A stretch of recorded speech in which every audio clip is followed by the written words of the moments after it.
Stop complaining that you can't find a job and start fighting for UBI.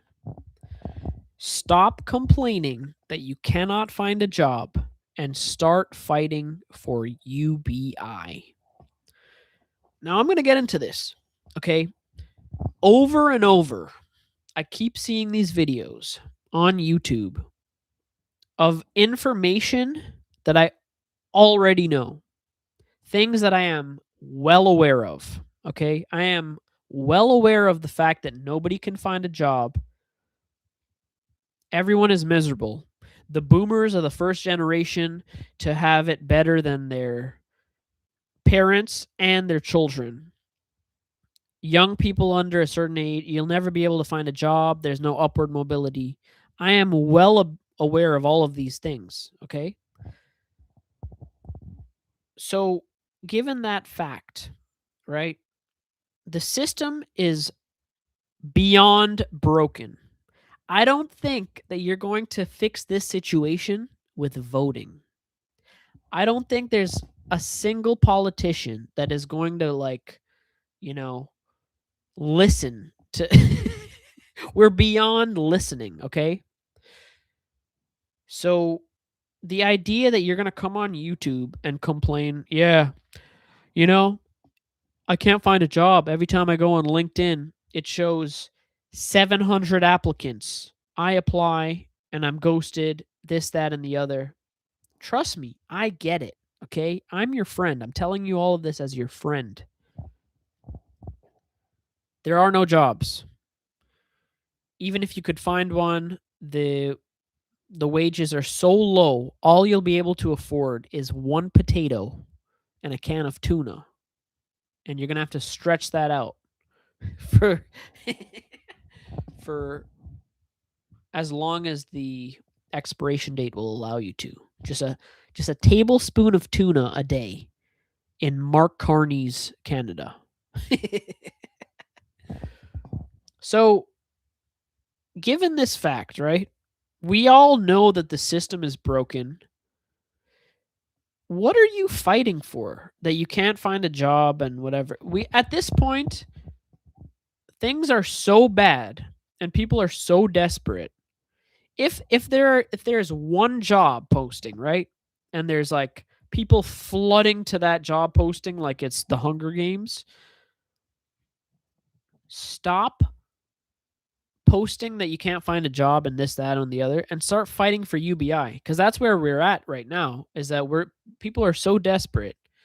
We're going to need money for groceries and just basic expenses and whatever.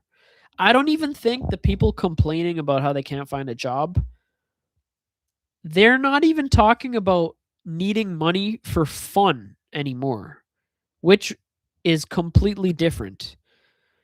It would be different, right? If someone complaining that they can't find a job was just like, I don't even have disposable income to do anything, and I would really like to go to, go see a movie, go take my partner out for dinner, whatever.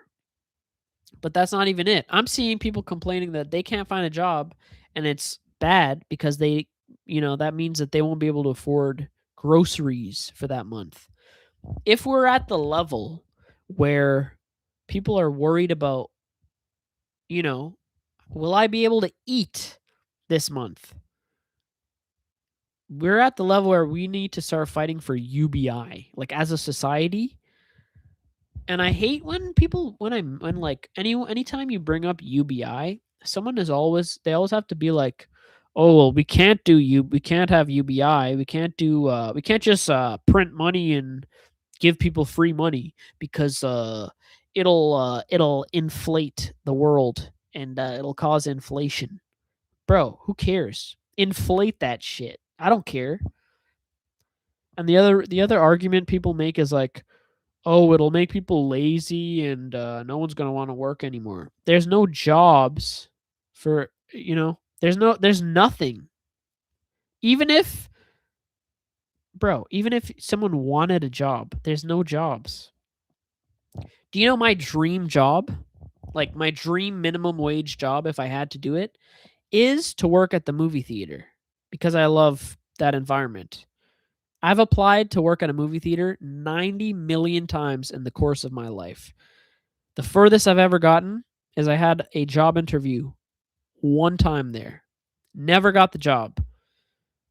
Now, I'm not lazy. I would love to work at a, part-time, minimum wage Cineplex. I would love that, dude.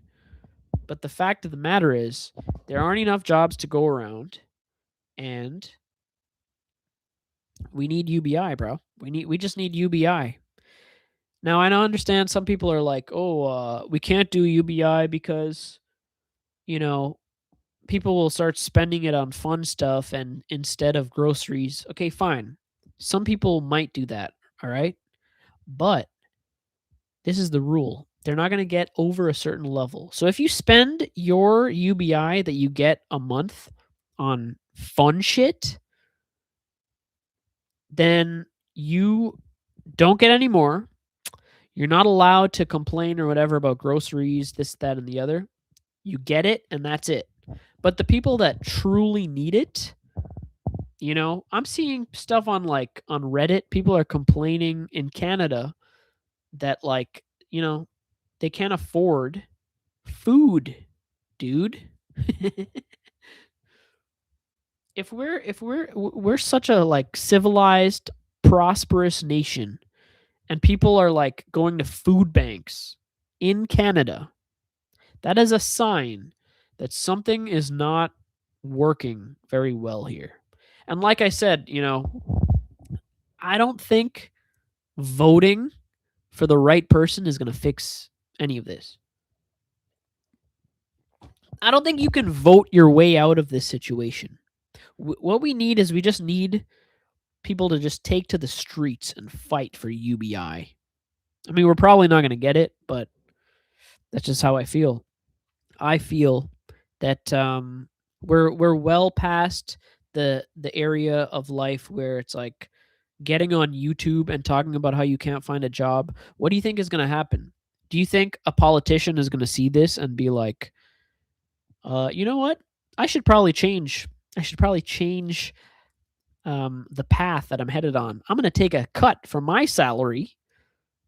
You know that guy, John Tory, the mayor, former mayor, the disgraced mayor. He was making thousands, way more than necessary, okay? For, I don't know, I can't tell you what he did that was good for the city. All I know is that he had a sexual affair with a Scandinavian woman and he was disgraced. Now, do you think a politician like that, who can afford, who is taking your tax dollars, if you look up the receipts about what John Tory was doing, this guy was allegedly, I should say allegedly, in case John Tory happens to watch this. This guy was taking your tax dollars allegedly. I have to say that. And he was shoving Scandinavian women in Ubers, paying for Scandinavian women to get from one end of the city all the way to the other on your tax dollars and sending them to hotels and whipping it out and just having a marvelous time, okay? Making $250,000 a year. Now, do you think a politician that has that dog in him, that savage in him, do you think he is going to watch a YouTube video and say to himself, you know what? This teenager can't find a job. Why don't I change the error of my ways? That's not going to happen. A politician is never going to think about what is best for society. They're going to make it look like they care, but they're not going to do anything. So I think at this time, that's all we really need to do. People have gotten so desperate. Sometimes it feels like I'm living in an Adam Curtis documentary. In I'm trying to think of there was a movie that he made, I believe it was called Trauma Zone. The one of the movies that he did, which was about Russia in, I think it was the 90s, I can't remember now, but things were so dark that there are scenes of this movie, of this documentary, sorry, that just kind of remind me of modern day Canada, where it's like we're not that far off, bro. We're not that far off from, a little Russian girl in the streets begging for change at like the side of the road in traffic. The modern day Canadian equivalent to that is like, just like a homeless guy in traffic begging for change with like a a cardboard with like Sharpie written on it. I've always wondered, how do homeless guys get Sharpies? How do homeless people with cardboard signs get Sharpies? And then you're at home and whenever you need a Sharpie, you never have one. How do homeless people always have a Sharpie? It's incredible to me. But anyway, that's probably where I'll end it. The modern day equivalent of Russia and the fall of Russia. The Canadian equivalent is homeless people begging for change at the side of the road, Canadians going to food banks. I just think we need some kind of legislature. We need some kind of UBI mandate to help people. Because look, you're not going to find a job, and even if you did, it's not going to help much. So I think that's where I'll leave it.